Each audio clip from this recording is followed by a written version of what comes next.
Doctor Who Series 5 was the first series to star Matt Smith as the 11th Doctor, and I'm very excited to give you guys my review for this series. If you've seen it, be sure to leave a comment what you thought about it. As well, be sure to check out my playlist with all my previous Doctor Who reviews. And as always, be sure to like this video and subscribe to my channel. Now let's get into this review. So Series 5 of Doctor Who was my introduction to this series. I had seen plenty of commercials for it, and my mom suggested that I checked it out because she thought I would like it, and she was right about that. And so decided to check it out. It was on Netflix at the time, and I checked out the Matt Smith era because he was the current Doctor, so I had seen him in the commercials, so I wanted to start with him. Started with Series 5, and I really loved it. This sparked my interest in Doctor Who. I became a fan with it, and for me, Series 5 was definitely the best series for Matt Smith. I thought it was a very strong start for him. Right from the get-go, the first episode, you definitely feel what his Doctor's going to be like. More goofy, a bit more childlike, but in a fun way. And I really enjoyed his Doctor. I've enjoyed pretty much all the Doctors, some maybe from Classic Who weren't as great, but everybody's been good as a Doctor.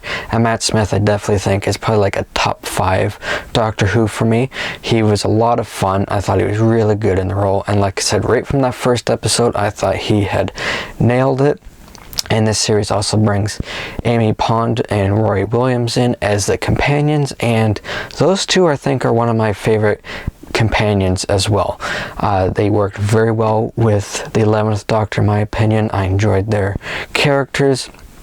At one point in this series, they did start a bit of a love triangle with Amy having feelings for the Doctor, and Amy and Roy are engaged and eventually married.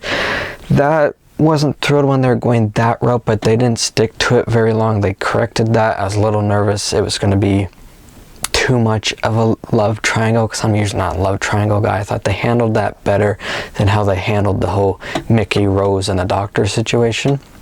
So that was alright, but as I said, this was my introduction to Doctor Who.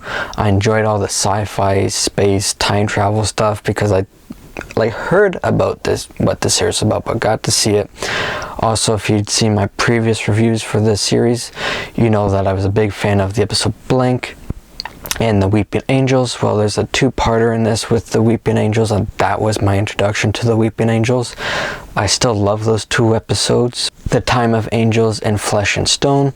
Thought they were great, and because that was my introduction to the Weeping Angels, at that time I just thought they were terrifying. I was just riveted in a way by it. I was like, oh, this is creepy, because I didn't know how creepy Doctor Who could really be at times, and they were kind of terrifying actually, and I still enjoy those episodes, and I still love the Weeping Angels. Some episodes that some people aren't as big on, I sort of recognize they're not the strongest episodes after seeing the rest of the series, but I still have nostalgia for them, like the Victory of the Daleks, because this was my first series. That was my introduction to the Daleks, and I really enjoyed it.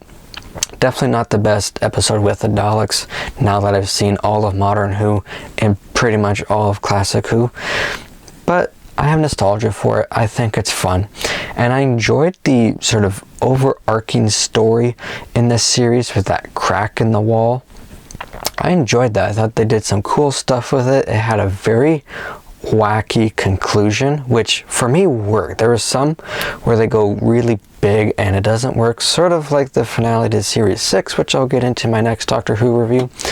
But this one is like, they went for some big stuff, some very wacky time travel stuff, which it's Doctor Who, but they did some big stuff, and it did work for the most part for me.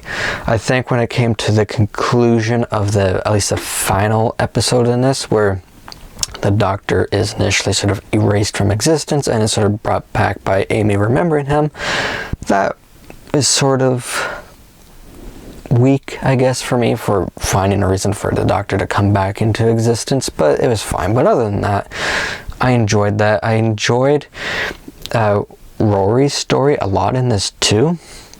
And this is where I really feel like they were correcting that love triangle they were setting up sort of at the earlier start of the series, where in the finale he's brought back because he was sort of erased too from the crack and that silence. He's brought back as a centurion, I believe, and they have this nice sort of story of him protecting Amy for like hundreds, thousands of years. It was a small thing in the series, but I liked it. It's a nice sort of character thing that I quite enjoyed, so that was good. This series also has more of River Song, who was introduced in series 4. Her dynamic with the 11th Doctor I thought was really good. I really enjoy her character. She was a lot of fun. She was in the 2-parter with the Weeping Angels and in the finale as well. Quite enjoyed her character and her dynamic with everybody. For me, I think my favorite episode of Series 5 was Vincent and the Doctor. I thought it was a fantastic episode. It was fun, had some fun action type sequences, and I could hit you in the emotions very well too, which I think some of the best episodes of Doctor Who do. And I thought it handled all that very well. I think that was probably my favorite episode, definitely in my opinion the most emotional of Series 5. And there's no episode in this series that I dislike. There are some that I find are just fun but not top tier, like The Beast Below, I believe that's what that one's called, or the 2-parter, oh I can't remember their name, but involving the are they the Silurians that live in the Earth. That 2-parter was good but not great. So there's no episodes, like I said, that I dislike. There are some that are just fun, kind of an average episode of Doctor Who, but overall I really like this series. I have nostalgia for it because it is my first series of Doctor Who that I saw. I still remember watching it for the first time when it was on Netflix, and I can actually still remember buying that series on DVD. That was fun. That was when I was really getting into Doctor Who, when I bought that.